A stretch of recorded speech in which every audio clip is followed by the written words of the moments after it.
অসম ৰাজ্যিক অংগনবাদী কৰ্মী আৰু সহায়িকা সন্থাৰ ৰাজ্যজোৰা অসহযোগ কাৰ্যসূচী। ধুবুৰীত বীৰ সিং জৰুৱা প্ৰকল্প সমিতিৰ কাৰ্যালয়ত তলা লগাই প্ৰতিবাদ।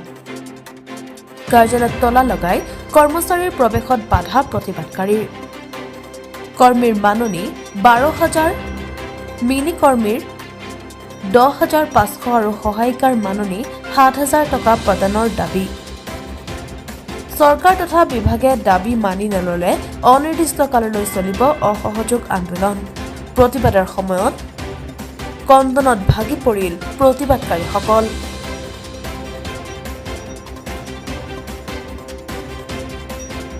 আসসালামাইকুম, মই ধুবুৰী জিলা অংগনবাদী কৰ্মী, অসম ৰাজ্যিক অংগনবাদী কৰ্মী সহায়িকা সন্থাৰ বীৰ প্ৰকল্পৰ সভানেত্ৰী। মোৰ নাম চাহিদা খাতুন।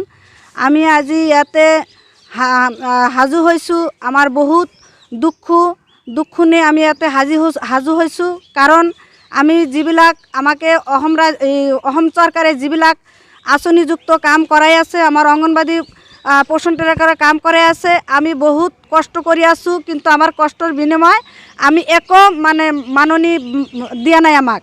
আমি বহুত কষ্টৰ ভুগি আছোঁ। মাথন 6,500 টাকা আমাক দিয়ে। এই 6,500 টাকা আমার ঘর সংসার চলে নেকি? আমার 6,500 টাকা আমার অফিসত মাহতে 2-3 বার আহিব লাগে। আমার কাগজ পাতি জেরক্স কৰিব লাগে, আমার নাও ভাড়া গাড়ী ভাড়া দিব লাগে। ইয়াতে আমার শেষ হৈ যায়।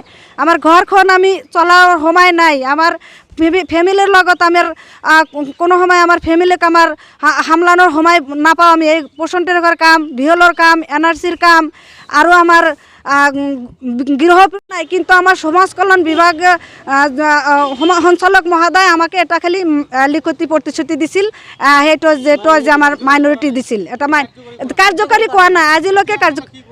আমি সেইকাৰণে আমি অসহযোগ আন্দোলন অনিৰ্দিষ্টকাললৈ আমি চলাই আছোঁ। আজি 13 ফেব্ৰুৱাৰীৰ পৰা আমি অসহযোগ আন্দোলন চলাই আছোঁ। এনেকৈ 15 ধুবুৰী ডিষ্ট্ৰিক্টৰ 15 তাৰিখত থেকে আমি এই যে কাৰ্যালয় বন্ধ কৰি দিছোঁ।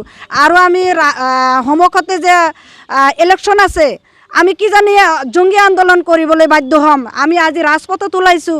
আমাৰ পেটৰ অভাৱত ৰাজপথত ওলাইছোঁ। আমাৰ মনে চায় নেকি যে আমি ৰাজপথত ওলাই এই বৃষ্টিত বৰষুণ আপোনালোকে চাই আছে, আমি বৰষুণত তিতি আমি ৰ'দত আমি শুকাই আমি এনেকুৱা কাৰ্যসূচী চলাই আছোঁ। আমি চহচাবুৰীৰ মানুহ বহুত কষ্ট হয়। আমাৰ যিখিনি পইচা পাওঁ, আমাৰ কিছুমান আমাৰ কণী অলপ আহিছে, আমাৰ কণীৰ হাতত পইচা নাই, অহা যোৱা ভাড়াটো নাই। কেনেকৈ আহিব ইহঁতে? আমি যে ইমান যে পেটৰ তথাপি ইহঁতে বাধ্য হৈছে পইচা বিনে আমাৰ ইয়াত উপস্থিত হ'ব পৰা নাই। গতিকে আপোনালোকে দয়া কৰি আমাৰ এই নিউজ ডেস্ক ৰিপৰ্ট, নিয়মীয়া খবৰ।